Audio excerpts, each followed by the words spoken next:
اشبیلیہ کے بعد طارق بن زیاد نے استجا شہر کا رخ کیا۔ یہ بھی بڑا پرانا اور قدیم شہر تھا اور مورخین کا کہنا ہے کہ قدیم دور میں استجا ہسپانیہ کے دو بڑے شہروں تلیتلا اور اشبیلیہ کے مقابلے کا شہر تھا۔ یہاں ہسپانیہ کا ایک لشکر تھا، لیکن اس نے طارق بن زیاد سے کوئی مزاحمت نہیں کی۔ طارق بن زیاد جب اپنے لشکر کے ساتھ یہاں پہنچا تو اشبیلیہ شہر کی طرح استجا کے لوگوں کا ایک وفد طارق بن زیاد کی خدمت میں حاضر ہوا۔ اشبیلیہ کی طرح انہوں نے جزیہ دینا قبول کر لیا اور شہر طارق بن زیاد کے حوالے کر دیا۔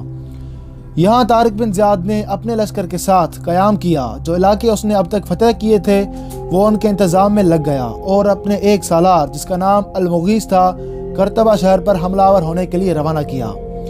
طارق بن زیاد جن علاقوں اور شہروں کو فتح کیا وہاں اس نے بہترین انتظامات کا بھی بندوبست کیا۔ اس نے اسپین کے لوگوں کے دیوانی قانون انہی کے مطابق جاری کیے۔ فوجداری مہم میں تاہم اسلامی شرع کے مطابق ترامیم کی گئیں۔ مقامی عیسائیوں نے اسے بخوبی قبول کر لیا، اس لیے کہ اس سے پہلے جو حکومت تھی وہ بالکل اس سے نالا اور تنگ تھے۔ عام طور پر جن شہروں کو طارق بن زیاد نے فتح کیا وہاں مقامی لوگوں کو ہی والی مقرر کیا گیا۔ ان والیوں کو سرکاری محصولات جمع کرنے کی اجازت تھی۔ صرف وہ متروکہ جائیدادیں جن کے مالک مسلمانوں کے حملے سے خوف زدہ ہو کر دوسرے علاقوں کی طرف بھاگ گئے تھے ان پر مسلمانوں نے اپنا حق ملکیت ظاہر کیا۔ راڈرک کے دور حکومت میں وہ کاشتکار جو زمین کاشت کرتے تھے وہ اراضی ان کے قبضے میں دے دی گئی اور انہیں ان کا مالک بنا دیا گیا۔ اس طرح کسان مسلمانوں سے بے حد خوش ہوئے۔ گزشتہ حکومت کے دور میں وہ لوگ جو غلامانہ زندگی بسر کر رہے تھے، ظلم و ستم کی چکی میں پس رہے تھے، انہیں آزادی دی گئی اور انہیں باعزت زندگی بسر کرنے کے مواقع فراہم کیے گئے۔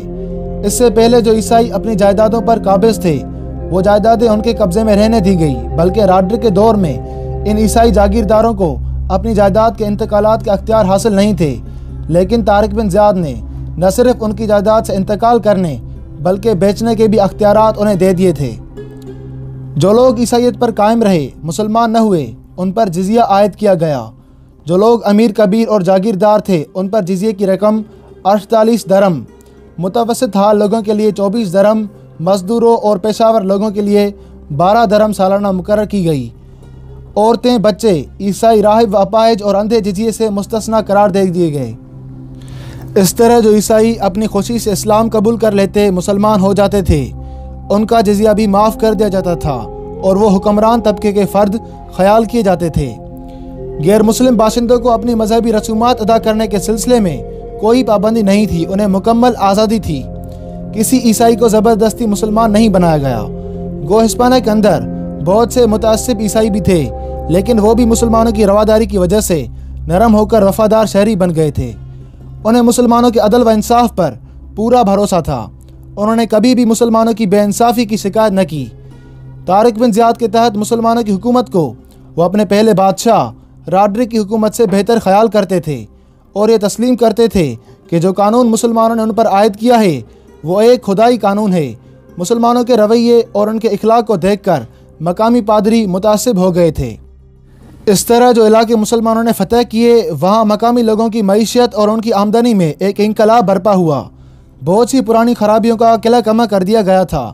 وہ پرانی رسومات جو گزشتہ کئی سو سال سے لوگوں کی شہری آزادی پر پابندی لگاتی تھی انہیں ختم کر دیا گیا۔ دوسرے مذہبی لوگوں کے من مانے قوانین یکسر ختم ہو گئے۔ جن لوگوں کی زمینوں کو پادریوں اور دوسرے مذہبی لوگوں نے زبردستی ہتھیا لیا تھا وہ ان کی شکایات پر انہیں واپس کی جانے لگیں۔ اس کے علاوہ طارق بن زیاد نے ہسپانیہ کے اندر وہ غلام جو بیچارے اپنے مالک کو قیمت ادا کر کے آزادی حاصل نہیں کر سکتے تھے ان کی آزادی کا بھی اہتمام کیا، اس لیے کہ غلاموں کی آزادی کو اسلام محبت اور چاہت کی نگاہ سے دیکھتا ہے، جبکہ عیسائی مذہب میں ایسا نہیں ہے۔ حضور صلی اللہ علیہ وسلم نے غلاموں کو اجازت دے دی تھی کہ وہ خود اپنا معاوضہ دے کر آزاد ہو سکتے ہیں۔